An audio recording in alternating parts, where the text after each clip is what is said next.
Here at Be Freaking Awesome, we believe that life is too short to be anything less than extraordinary. Join us as we explore what it means to live authentically, grow continuously, and have a blast while doing it. Let's get started. Welcome, everyone, to this week's episode. I'm one of your hosts, Sammy Kinnison, here with Angela Belford, and today we are going to be unpacking kind of this concept that we've heard in a couple of different spaces, a couple of different books and areas of our life that really feels like there's a lot of congruence and a lot of overlap, and we just want to unpack it with you all. Stoicism, all of those things. And you might be sitting there being like, Sammy, what does like radical acceptance and Mel Robbins' book, Let Them Theory, and Stoicism have in common? And you pretty much should only be asking that if you haven't actually like looked into any of those things, frankly. So Angela, do you want to start and give us, we'll go backwards. Do you want to give us a kind of definition or overview of what Stoicism is?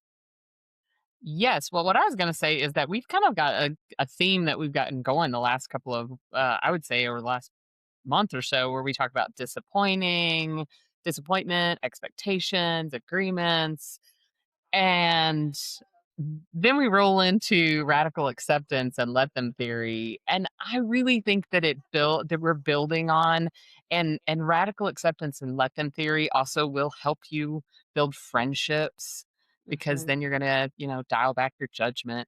So Stoicism,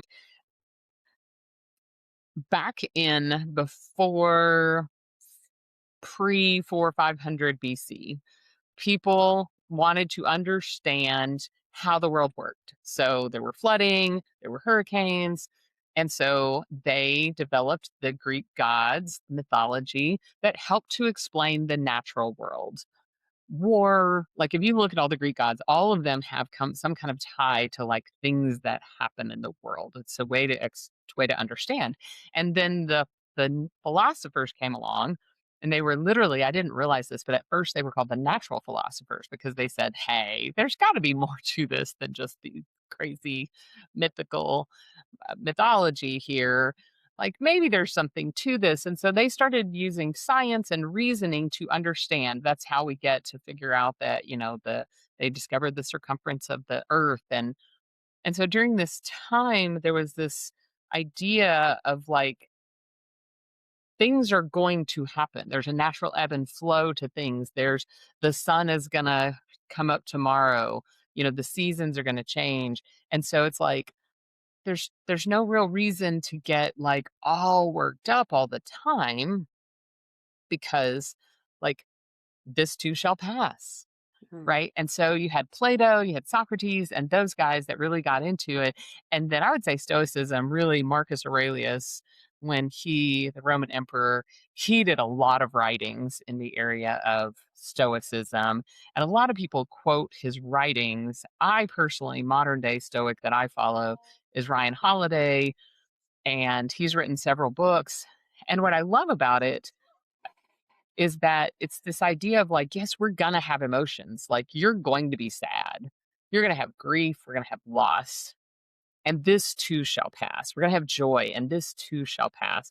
And so it's just this idea of like allowing life to happen and not like latching onto something and like over dramatizing it, Hmm. And part of me in my quest for being wholehearted and my quest for like not burying my emotions, I think we can inadvertently take stoicism to a very negative space and be like, well, um whatever will be, it's going to pass, so why even feel anything? And that is not at all what they said. I have double checked this, and stoicism does not say deny your feelings, ignore your feelings. It says allow your feelings, allow them to come up and allow them to pass, and don't like latch onto them too tightly. Like, they're going to happen and they're going to be. So that's Angela Belford version of stoicism, just after being in Greece without any kind of PhD in any of philosophy. Haven't taken college philosophy in a long time. So, I love it. yeah. For me, I was going to say, you've been experiencing let them theory and radical acceptance in like lots of different places. So tell I us about have. that. Yeah. So interestingly enough, Let Them Theory is a book by Mel Robbins, but it's not, and she fully acknowledges this is not new. This is Um, a lot of these things, and it's just a reiteration of this idea and this practice.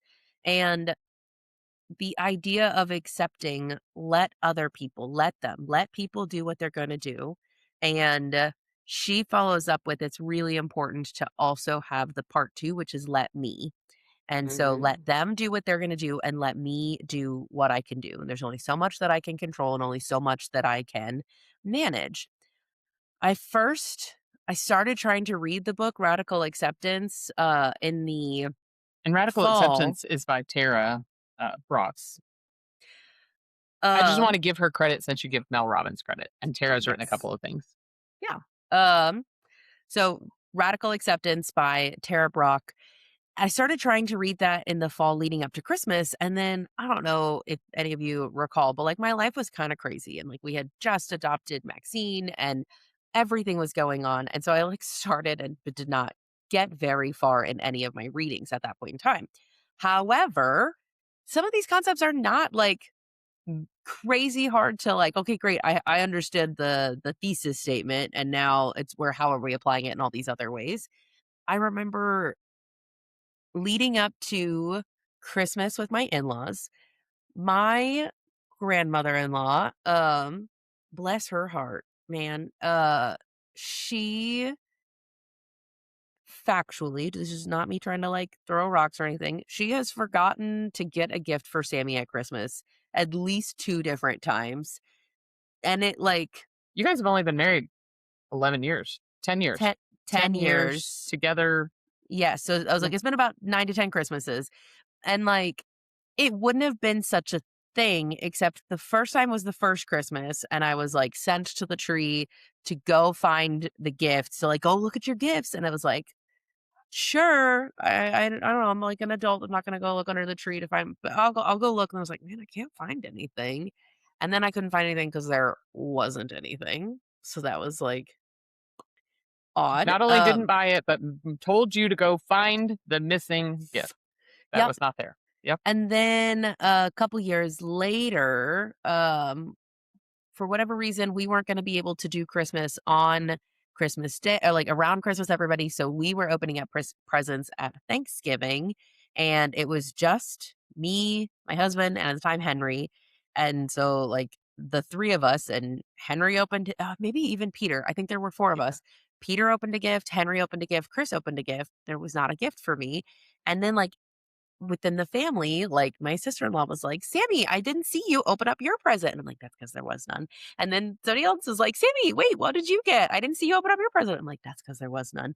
And then, like, the 4th person who asked me, I'm like, "Guys, I don't get Christmas gift. Like, can we just all let it go?" And so, I don't know. I've hit a new point where I'm just like, "Why not? Like, just accept it." And there is a perspective that I was carrying into Christmas this year that's like, "Why don't we, like, just let grandma be grandma. And like, if she's going to forget some of the in-law kids, let her forget some of the in-law kids. And like, we don't actually have to get mad and worked up about it. Like, why can't we just accept her where she is and with what she's capable of and like find our own way to have fun with it?" And so I joked, we did not actually do this. I want to clarify, but prompted and suggested, why don't we like make a pool and all of us and like our little, like the grandkids that are all adults level, we all put, 10, $20 into a pot, and whoever doesn't get a present or gets the worst present gets the pot.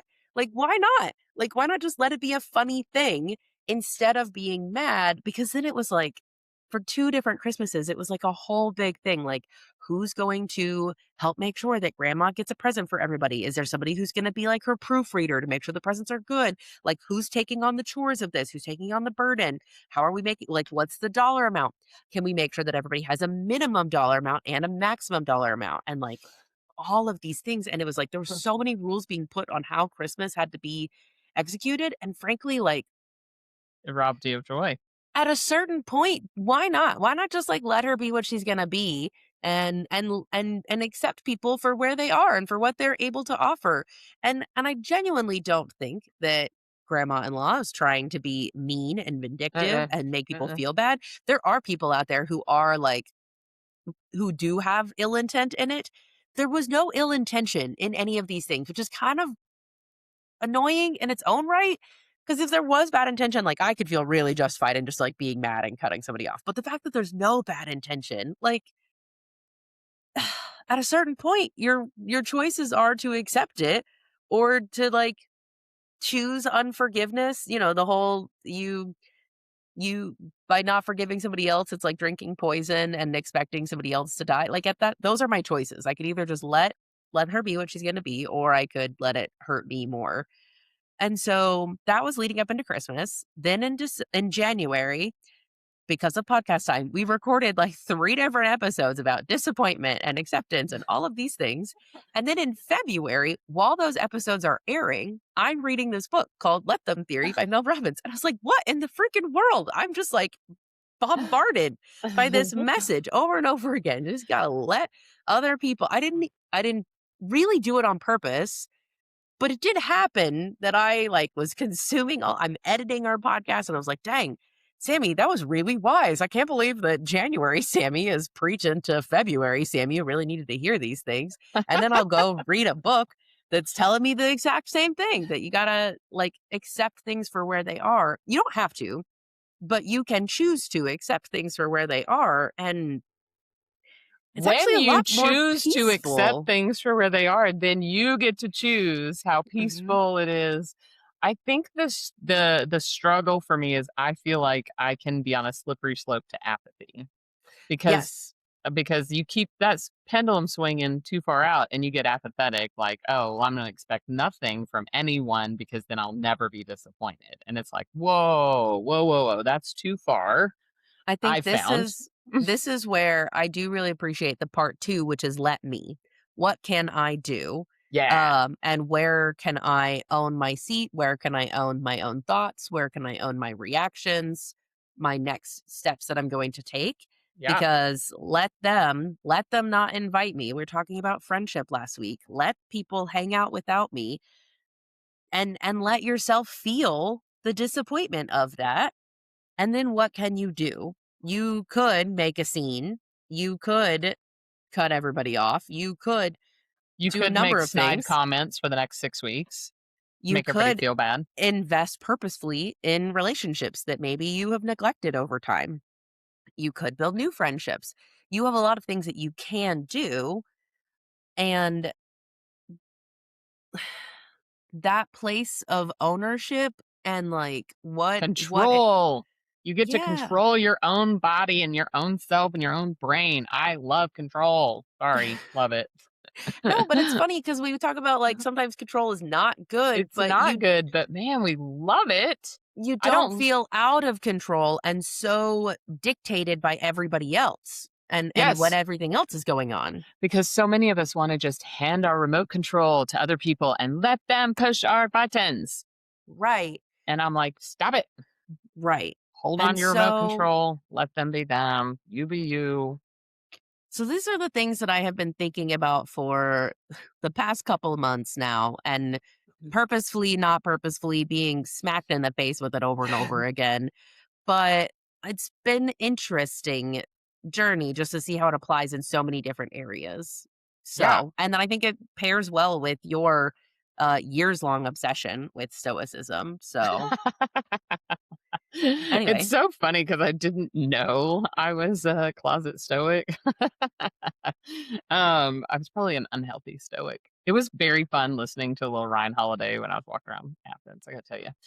And also, I'll put in show notes what he wrote because I can't come up with it off the top of my head. I did try to start reading Meditations by Marcus Aurelius.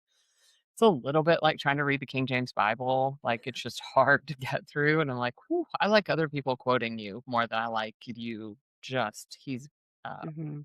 Marcus was pretty prolific. He was a little wordy, I verbose. feel like, to me, my interpretation of stoicism, and feel free to correct me, is kind of this idea, we live and die by the metaphor around here.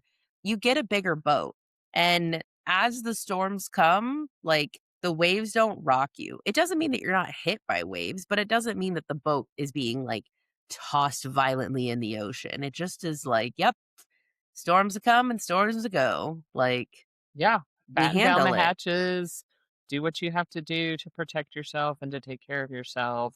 But you you're not know? in a little dinghy being, like, flipped upside down and tossed round and round as the waves hit.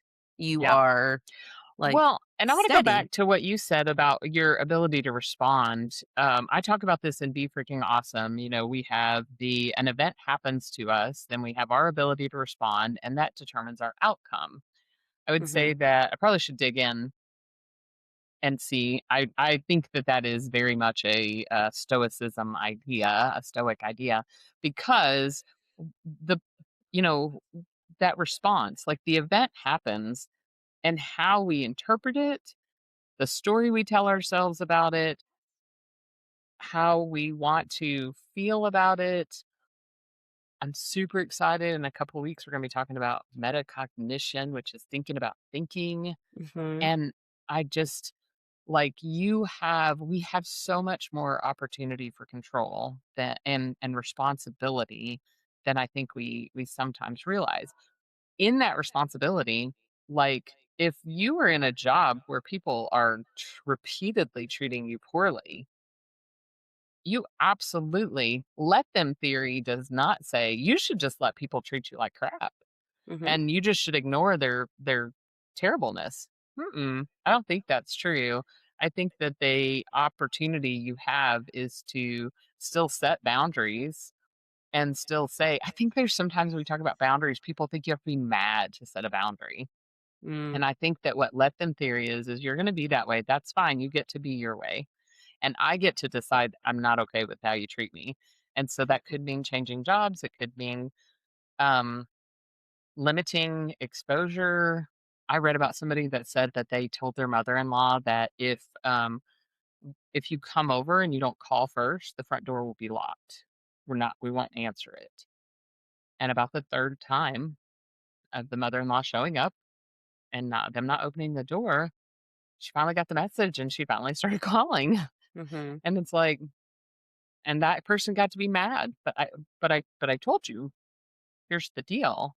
I also, within the work situation this past week, heard about somebody who had decided they were done. They could not continue to stand to be treated the way that they were being treated at work, and they needed some time to make the next step. They gave a friend their resignation notice, and they mentally resigned Mm, while taking the time to go find the next job.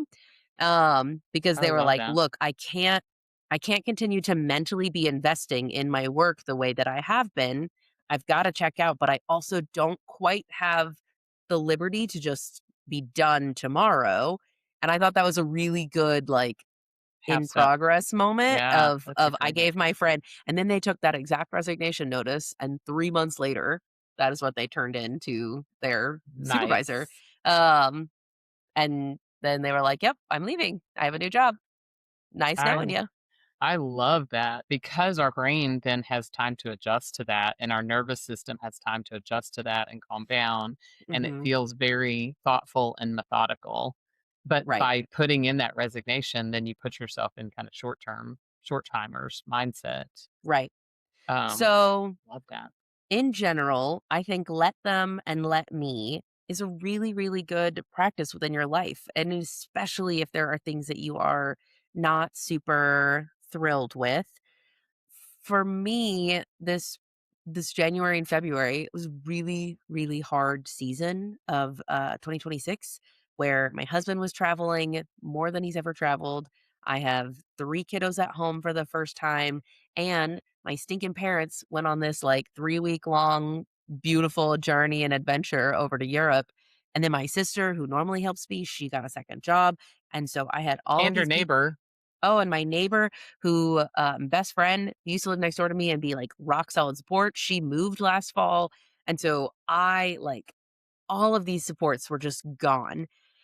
And there's an element of let them that, like, kind of put me in a depressed-ish state where, like, well, this is my life now, and I feel like I have nobody and I'm here alone. Like, whatever, just acceptance of this is just get to accept that this season of life and maybe my life forevermore. I have this really bad habit of, like, I continue whenever something feels really bad, I'm like, well, at least, like, 15, 20 years from now, this won't be the case.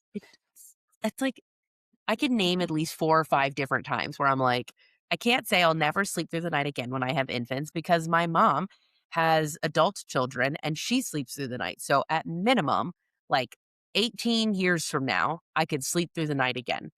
Like I can hold on to that. And it was like, okay, but like, babe, it was significantly less than 18 years that you started sleeping through the night again. I don't know. I just like Worst cata- case, I worst could case. I I feel like could I survive worst case. catastrophize, and then it's like, "Oh, okay, well, then it was a whole lot better." So even in February where I'm like, "This is gonna be my life for the rest of my life because I have 3 kids now," and then here I am now in March being like, "Wow, everything's so good." Like, I was accepting my whole life long was gonna be the way it was in February, and 1 month later, we're better. But then let me with what can I do? What kind of choices can I make within this? What are the things that I can do to tolerate and to survive and to take care of myself in this season? Really had to rest on that a lot, and it's not fun. I really wanna I wish I could tell you this has also been the theme of this podcast run is that there's a lot of things. Growth, it's not always, like, skippity doo dah fun. It's just like, "Oh, I love it." Hard days are just, like, not as hard, but still hard. Woo! What an encouragement for everybody to jump on their healing journey. I do have one more thing I want to reference back. Speaking of things that we talked about in January, is that let them and acceptance does not mean you're condoning someone else's behavior. Like, I Mhm, think that is, uh, I've heard that from a lot of clients. They're like, no, no, no. But if I just accept that dad's going to be like he's going to be, or mom's going to be like she's going to be, that means I'm condoning their behavior. I'm like, no, it does not. mhm. It means that you have decided that beating your head against the same brick wall is insanity. You also are accepting that you cannot physically control the actions of somebody else Yep. as much as we want to, as much as I want to physically control the actions of my children sometimes. Like, I literally can't. And I'm their caretaker and I still can't control them. You're larger than they are. You I'm bigger control than their they whole are. life. Yeah, you control access to everything they have, and you still can't control And them. I still and not accepting that is a little bit like not accepting that the sky is blue. It's like, no, like this is a real thing in front of you. You can influence, you can sometimes manipulate, and you can guide and steer and advise and set Persuade. boundaries, Yep. persuade, but you cannot control what somebody else does or does not do. So then to make yourself super worked up because you weren't able to control somebody else's actions or response or how they did something. I'm sorry, babe, but like that's not we're getting You can really also worked up that the sky is blue. one more thing you can do, and that is you can have conversations where you can come to an agreement Yes. and then hold people accountable to the agreement that you've made. I think about some of the times that my husband and I'm like, okay, can we agree that waking me up early on a Saturday morning is detrimental to your health? No. um, and so anyway, and yet still, even with an agreement, I can't control him. But I Mhm. sometimes it feels just like it can feel apathetic. It can also feel like I have no control over anything. You can, you do You have control over yourself, as Angela said. over And the yourself. more you embrace sort of this idea of acceptance, and I think it's figuring out how to ride with the waves and with the water Mm, versus fighting against it. I love that. Um, when you fight against water, it's a very powerful um thing and it doesn't really work to fight against it. You can. It's super exhausting, but when you like work with the grooves, it's a lot easier, it's a lot more peaceful. And don't you don't have to accept being in toxic spaces. You can say, "Let me make a better choice for myself." That's right. So, I love it. Angela, any place that somebody should start if they want to be like, maybe I want to become a stoic. Actually, what does that mean to become a stoic? Number one, and then I where don't should they know. start? I don't know if you become a stoic. I think you might Well, you don't become a embrace some I think you can begin to embrace some stoic I think there's some stoic thoughts that are helpful. Um it's not like signing up for a new religion, it's okay? not a new religion. It's a philosophy literally called the Daily Stoic. That's not the one I read. Oh, Discipline is Destiny, I think is one I read. No, The Obstacle is the Way. Oh, gosh. Oh, I read that. Yeah. Okay. So I think some of the ways that you can begin to embrace Stoicism, I would start with Ryan Holiday. I love some of his books. The Obstacle is the Way, Courage is Wait, I Calling. read that one. I didn't realize Ah! that was him. Yes.